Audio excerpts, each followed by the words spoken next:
Delimitation మీద, మహిళా reservation మీద పార్లమెంట్ లో ఓటింగ్ జరగడానికి కొద్ది గంటల ముందే లా మినిస్ట్రీ మహిళా రిజర్వేషన్ మీద నోటిఫికేషన్ ఎందుకు ఇచ్చేసింది?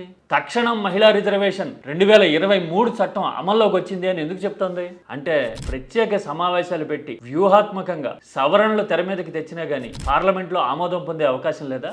బీజేపీ రాజకీయ వ్యూహానికి విపక్షాలు గండికొట్టినాయి అనుకోవాలా? అందుకోసమే ముందు జాగ్రత్తగా ఫేస్ సేవింగ్ కోసం ఇలా న్యాయశాఖ 2023లో ఆమోదం పొందిన మహిళా రిజర్వేషన్ చట్టం అమల్లోకి వచ్చింది అని చెప్తా ఉందా? అలాగే అనుకోవాలా? కొత్తగా సవరణలు ప్రతిపాదించారు, ఆ సవరణల సంగతి ఏంటో తెలియక మునిపే 23 నాటి చట్టం అమల్లోకి వచ్చింది అంటే కొత్త అటెంప్ట్ ఫలించలేదని అనుకోవాలా?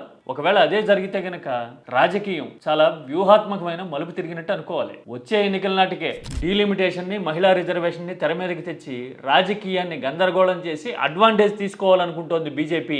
పైగా 2011 నాటి జనాభా లెక్కల ప్రకారం పావులు కదపటము అంటే దేశ ప్రయోజనాల్ని, మరీ ముఖ్యంగా దక్షిణాది రాష్ట్రాల ప్రయోజనాల్ని దెబ్బతీయడమే అని కాంగ్రెస్ అంటోంది కదా. ఇలాంటి టైంలో వ్యూహాత్మకంగా 2023 నాటి చట్టం అమల్లోకి వచ్చిందంటూ ఈ న్యాయశాఖ నోటిఫికేషన్ ఇచ్చింది. అంటే ఓవరాల్ గా చూస్తే కొత్తగా సవరణలు ప్రతిపాదించడము, పాత చట్టం అమల్లోకి వచ్చింది అని సరిగ్గా ఇదే టైంలో నోటిఫికేషన్ ఇవ్వడం లాంటివి చూస్తే బీజేపీ 2029 ఎన్నికల మీద వర్రీ అవుతోందా?